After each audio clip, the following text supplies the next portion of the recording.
Hey guys, welcome back. Cold Spider Official here, and I'm with a discussion of my counter fairies. Now, this is the exact build that I brought to the regional, right here, and overall it performed well. I wanted it to perform better, so I made a few changes. I've been testing out Negate Attack, but I'm going to be dropping it back for Quaking Mirror Force. And this deck is gonna go far.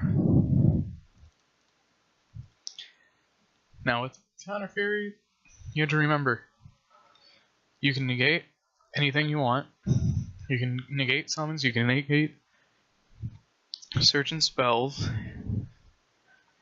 more summons, light and dark summons, get rid of a card that your opponent draws or adds to their hand, and stop special summoning in general, which I would have liked to had during a few of the rounds. But hey, it's just a game all by luck and chance. Now, I changed the side deck immensely because meta is going to shift again. Because the ABCs are going to be out, frogs are going to be out.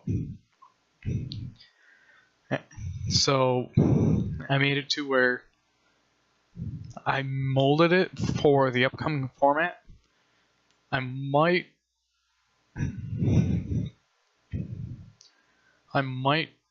drop the Shekanaga for his Blue Eyes Spirit Dragon.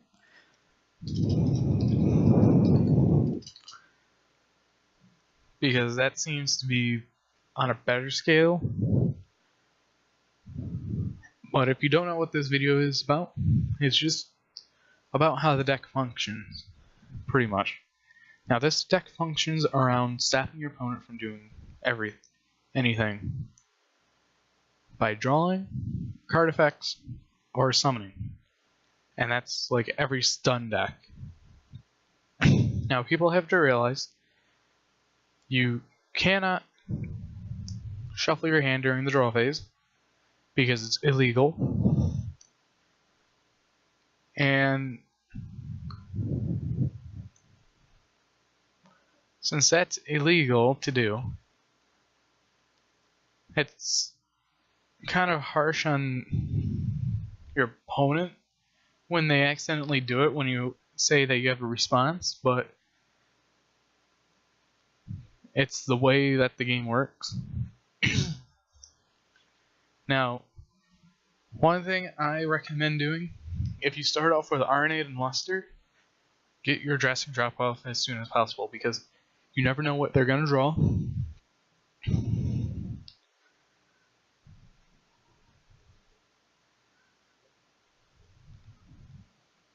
And yeah. Next, how the deck actually functions. The deck literally functions around Aranade and Artemis. Artemis allows you to draw, and Aranade allows you cost-free activations of certain counter traps that pay life points or discard cards. Example, Ultimate Providence, Solemn Strike are the perfect examples because that's a way of letting the deck be cost-free because you have to discard a certain type of a Providence, a card, monster spell or trap, to negate that activation of that same type of card.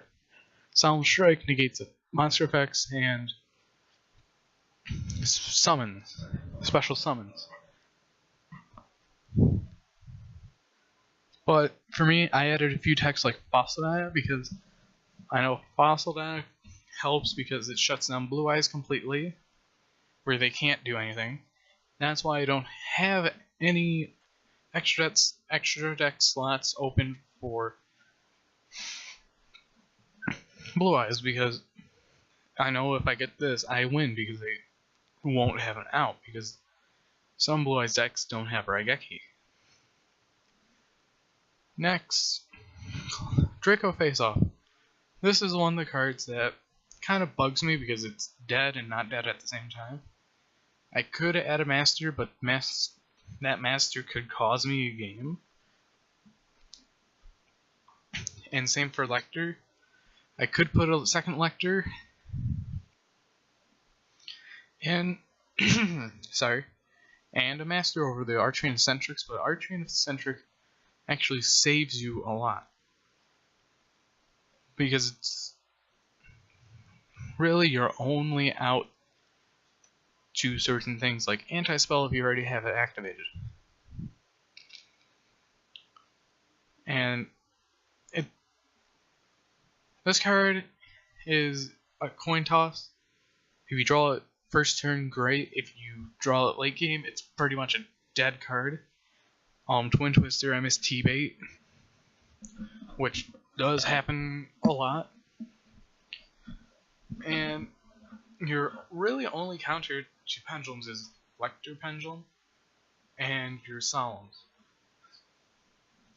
Because Lecter Pendulum negates all face-up pendulum monsters' effects while your opponent controls them, and the Solemns stop their pendulum summon of like 3 or 4 or 5.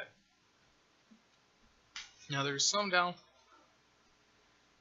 flaws with the deck where if you activate Card of Demise, you can draw the cards you don't want, like monsters. That's why I'm thinking of dropping the monster count by a few. Well, like 1 Fossil Dana and the Lecter and the Draco Face-Off.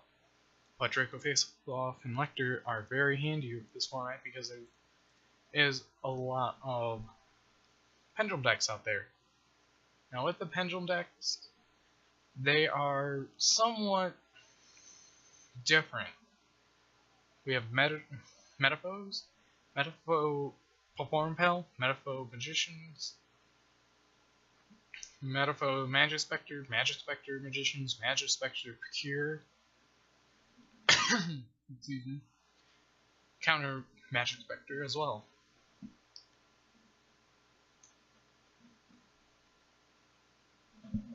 But optimally, or usually, you activate Demise, you get Pot of Duality. Pot of Duality gets you something great.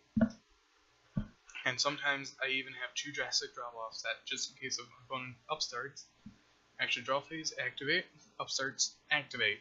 So they lost 2 cards off of these, and I usually have an Artemis on the field, which nets me 2 more cards in my hand. Next card are the Equip Spells. I'm thinking of adding a second Mage Power over the Moonmirror Shield, because Mage Power is actually so much better. Gaining 500 attack and defense per each spell and trap card you control, even in the Pendulum Zone. Your monster gains up to a total of 3,500. Now just imagine a Lecter Pendulum plus 3,500. How do you get over that? That's one thing you can't, because I have Endless Negation, or somewhat endless, and something that actually stops my opponent from doing something. Let's say I have a Lecter with the Moonmirror, actually Lecter with the Mage Power and Fossil with the Moonmirror, with 3 back row and 2 scales. You can't do anything.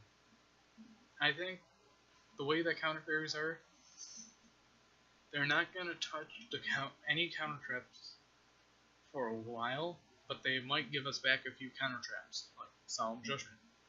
We'll go back to 1 because that's one card that is very baitable. If you Pendulum Summon 1, pay half your life points. Activate this, pay half your life points. Activate Twin Twister, target 2 other cards that you want, and your opponent activates Solemn Judgment.